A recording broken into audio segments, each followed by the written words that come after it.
સુરતમાં પૂરથી પ્રભાવિત વેપારીઓ માટે રાજ્ય સરકારે મોટું રાહત પેકેજ જાહેર કર્યું છે।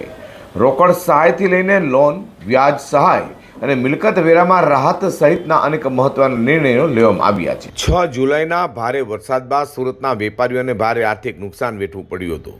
ત્યારબાદ મુખ્યમંત્રીની સુરત મુલાકાત દરમિયાન અસરગ્રસ્ત વિસ્તારોની સર્વે કરી તાત્કાલિક રાહત આપવા સૂચના આપવામાં આવી હતી। રાજ્ય સરકારે હવે વેપારીઓ માટે વિશેષ રાહત પેકેજ જાહેર કર્યું છે। લારી રેકડી ધારકોને 7,500 રૂપિયા, નાની કેબિન ધરાવતા વેપારીઓને 25,000 રૂપિયા, મોટી કેબિન માટે 50,000 રૂપિયા અને પાકી દુકાન ધરાવતા વેપારીઓને 1 લાખ રૂપિયા સુધીની રોકડ સહાય આપવામાં આવશે।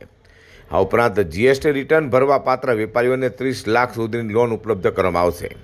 આ લોન પર 3 વર્ષ સુધી 7% વ્યાજ સહાય રાજ્ય સરકાર આપશે। વેપારીઓના ટર્નઓવર મુજબ અલગ અલગ સ્લેબમાં સહાયનો લાભ મળશે। પૂરથી અસરગ્રસ્ત મકાન અને દુકાનોને 1 વર્ષ માટે મનપામાં મિલકત વેરામાંથી મુક્તિ આપવામાં આવશે। આ રાહત માટેના ફોર્મ માત્ર 2 દિવસમાં સ્વીકારવાનું શરૂ થશે। સરકારે સ્પષ્ટ કર્યું છે કે આ સહાય માત્ર સુરત પૂરતી જ નહીં પરંતુ રાજ્યના અન્ય પૂરગ્રસ્ત વિસ્તારોમાં પણ લાગુ પડશે।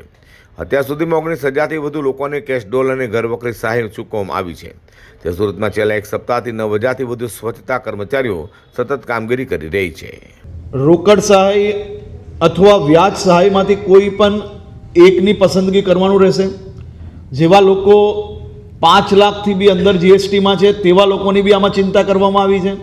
તેવા લોકોને સીધા 1 લાખ રૂપિયાની રોકડ સહાય મળશે।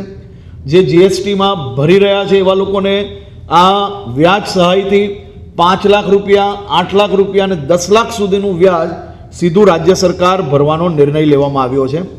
તમામ લોકોને પહેલા જ દિવસે અપીલ કરવામાં આવી હતી કે આપ પોતાની દુકાન, ફેક્ટરી કે જે કંઈ ધંધો ચલાવો છો, જો ત્યાં પાણી ભરાયું હોય, નુકસાન થયું હોય તો એનો વિડીયોગ્રાફી અને ફોટોગ્રાફી એ મોબાઈલમાં લેવું, જેથી આને સરળતાથી અપ્રુવલ કરીને આ લોકોને લાભ આપી શકીએ।